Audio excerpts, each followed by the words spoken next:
This time we will evaluate the limits of function at infinity, meaning we let the values of x approach positive or negative infinity. So let's examine this through an example. So let's consider the graph of f of x, and let's see what happens to the values of y as x approaches infinity, or meaning as we let the values of x increase or move to the right. So as x increases, we see that the values of y moves closer to the line, or to y equals 3. So we say that as x approaches infinity, y approaches 3. Or in limit notation, we say that the limit of f of x as x approaches positive infinity is equal to 3. So when we have a case like this, we have, as you can see, we have a horizontal asymptote, and it is y equals 3.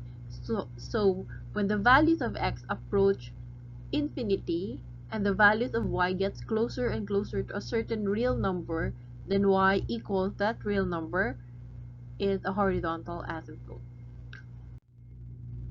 On the left side, if we let the values of x approach negative infinity, we can see that the values of y moves closer and closer to y equals negative 2. So as x approaches negative infinity, y approaches negative 2, and in limit notation, we have the limit of f of x as x approaches negative infinity is equal to negative 2. And again, we have a horizontal asymptote, which is y equals negative 2. So intuitively, we have, what did we learn this time? We have this. When the values of f of x become arbitrarily close to a real number, let's say L, as x becomes sufficiently large, we say that f has a limit at infinity. In symbols, we have the limit of f of x as x approaches positive infinity is equal to L.